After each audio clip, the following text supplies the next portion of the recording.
पवार यांच्या विरोधात आता भैया देशमुख निवडणूक रिंगणात उतरणार आहेत अशी माहिती कळते। भैया देशमुख यांनी गेल्या वर्षी पाण्याच्या प्रश्नावरून आझाद मैदानावर आमरण उपोषण केलेलं होतं।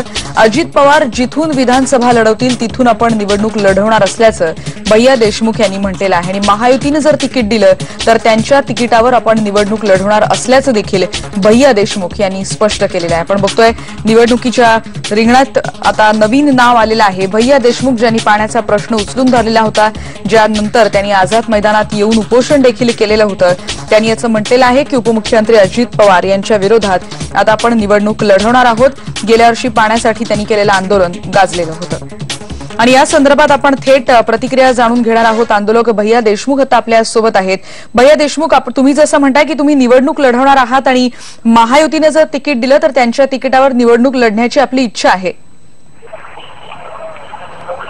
हॅलो, हां मॅडम, गर्दीत आहे आझाद मैदानाला, बाहेर येतो मॅडम, काहीच ऐकत नाही। हॅलो, तुमचा आवाज माझा आवाज तुमच्यापर्यंत पोहोचतोय? हा हा मॅडम, एक मिनिट सर, बाहेर येतो, एक मिनिट।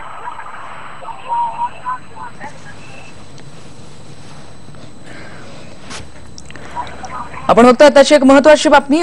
उपमुख्यमंत्री अजित पवार यांच्या विरोधात भैया देशमुख निवडणूक लढणार असल्याचं आता बातमी आपल्यापर्यंत पोहोचते। भैया देशमुख यांनी गेल्या वर्षी आझाद मैदानावर आंदोलन देखील केलेलं होतं आणि या संदर्भात आपण भैया देशमुख आता यांच्याशी थेट बोलणार आहोत।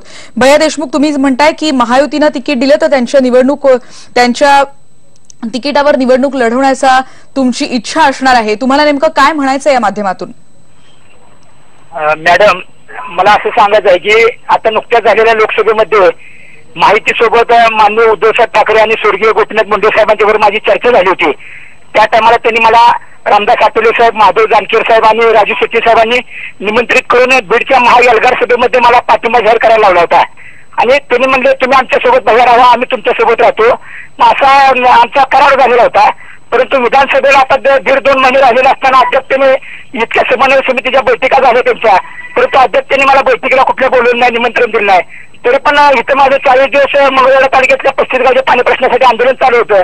आता 2-3 दिवसातच मी माननीय उद्धवसाहेब ठाकरे आणि आदरणीय देवेंद्र फडणवीस साहेब आणि विनोद तावडे साहेब आणि आठवले साहेब आणि महादेव जानकर साहेब व राजू शेट्टी साहेबांची भेट घेतोय आणि त्यांना सांगतोय बाबा माझी मागणी आहे, माहितीच्या माध्यमातून तुमच्या बरोबर थांबतोय मी। परंतु मी माहितीने जर मला संधी दिली तर बारामतीची विधानसभा मी अजित पवार साहेबांच्या विरोधात लढणारच, हा माझा ठाम निश्चय आहे आणि उच्च सोलापूर जिल्ह्यातल्या मी त्यांना 4 जागा मागतोय। या संदर्भात त्यांनी काही म्हटलेलं आहे, त्याच्याबद्दल त्यांचं उत्तर काय होतं? त्या संदर्भात त्यांनी उत्तर काय दिलं होतं महायुतीतल्या नेत्यांनी? माहितीने सांगितलं तर तुम्हाला आम्ही मदत करत, तुम्ही आमच्यासोबत थांबा।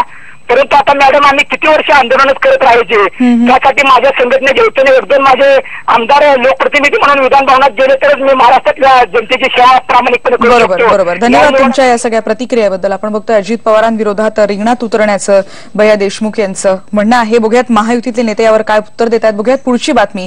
लेफ्टनंट जनरल तेजिंदर सिंग यांना ताब्यात घेण्याचे कोर्टानं आता आदेश दिलेत। टाटा ट्रक घोटाळ्याप्रकरणी दिल्लीतल्या पतियाळा हाऊस कोर्टानं हा निकाल दिलाय। टाटा ट्रक खरेदीसाठी तेजिंदर सिंग यांनी तत्कालीन लष्कर प्रमुख